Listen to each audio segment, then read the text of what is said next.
I want to speak to you today about forgiveness. Ine ndikufuna ndilankhule nanu mu tsiku la lero ndi nkhani yokhudzana chikhululukiro. Now, happiness is pursued by everyone in every country. Inu mukudziwa kuna kwakuti chisangalalo wina aliyense amachifuna ndi kuchisakasaka pa dziko lapansi mu dziko lililonse. Usually men seek happiness in the pursuit of money, fame, pleasure. Komatu nthawi zambiri anthu amasaka chisangalalo chimenechi mu njira yosakasaka ndalama, kufuna kutchuka komanso kufuna kusangalala. And they look to many other things to satisfy the hunger of their heart. Ndetu anthu amayang'ana zinthu zambirimbiri kuti akathe kukwaniritsa njala imene imakhala mu mtima mwawo. But the Bible says that true happiness is found Komatu Bible limanena kuti chimwemwe kapena chisangalalo chenicheni chimapezeka in our full and proper relationship with God. Pamene ife tili pa ubale wabwino komanso wodzadzatu ndi Mulungu. Through his Son, the Lord Jesus Christ. Kudzera mwa mwana wake Ambuye Yesu Kristu. The Bible says clearly that our greatest need is spiritual. Bible limanena momveka bwino kuti ife chosowekera chathu ndi chauzimu. Our greatest need is not satisfied in things, but in the forgiveness of our sins. Chosowekera chathu chachikulu sichimakwaniritsidwa chifukwa takhala ndi zinthu, komatu chimapezeka pamene ife tapezeka atala chikhululukiro cha machimo. The Bible clearly says, happy is the man whose transgression is forgiven and whose sin is covered. Bible limanena kuna kwakuti wokondwa iye amene machimo ake akhululukidwa komanso amene mphulupulu yake yachotsedwa. Many go through life with an intolerable burden of guilt and trouble. Anthu ambiri alizungulizunguli kuyenda mmoyo uno ali ndi mtolo wolemera kwambiri wa uchimo. And many are unwilling to admit that. Komatu anthu ambiri samafuna kuvomereza kuti akuyenda ndi mtolo umenewo.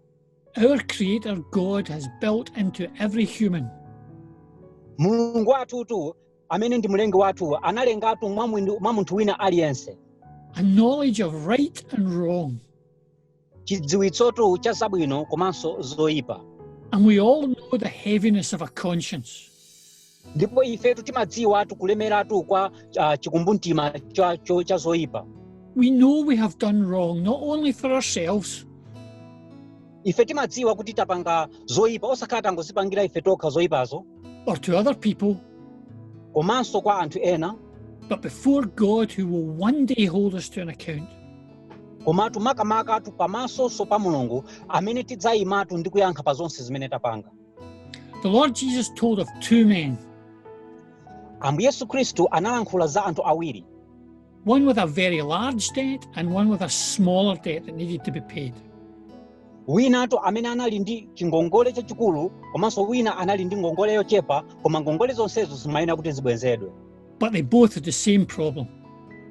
Komatu onsewo anali ndi vuto lofanana. They both had nothing to pay. Onsewo analibe kena kalikonse kuti akhoza kukwanitsa kulipira. And stood in the presence of their master. Ndetu anayimatu pamaso pa wokongozayo. Both needing full and free forgiveness. Onsewo amapemphatu kuti akhululukidwetu kwathunthu. Thankfully, the master was merciful and gracious and full of forgiveness. Ndetu kuthokoza kuti ambuye ameneyu anali odzadza ndi chisomo, komanso anali odzadza ndi chifundo, komanso anali odzadza ndi chikhululukiro. Thankfully, God in love is likewise ready to forgive us. Ndetu kuthokozanso ambuye kuti Mulungu muchikondi chake nayenso ali ngati chomwechi kuti ndodzadzatu muchikondi komanso kuti akhoza kukhululukira. Because his Son Jesus has paid the debt of our sin. Chifukwa mwana wake Yesu Kristu analipira ngongole ya machimo athu. Forgiveness, hope and freedom is near for every person.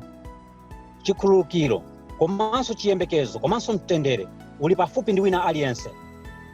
2,000 years ago, God sent his Son, the Lord Jesus, to earth. Zaka 2000 zapitazo, Mulungu anatumiza mwana wake ku dziko lino lapansi. To live a perfect life, then to die as a willing sacrifice to pay the price for all our sins. Kudzakhala moyo wangwiro pa dziko lino lapansi, komanso makamaka kudzafunitsitsa kudzapereka moyo wake ngati nsembe pa ife.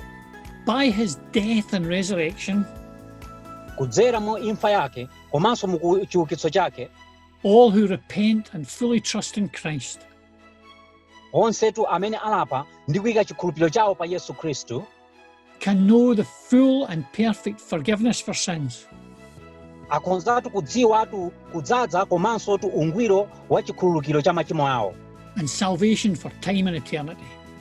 komanso chipulumutso chimenetu achilandira ali pompano komanso mpaka na kwa nthawi yamuyaya zosamaliza.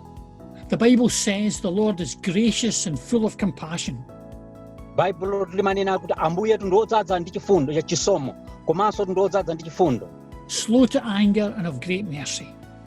komanso samakwiya mwachangu. Come now to Christ. Ndiye idzanitu inu kwa Yesu. Listen to the joyful news. Inutu mvetseranitu nkhanitu imenetu ndiye chimwemwe kwambiri. If you, Lord, should mark iniquities, who shall stand? Ngati inu Ambuye mudzanena wina wake kuti wachimwa ndi ndani amene angadzayimepo pamenepo. But there is forgiveness with you.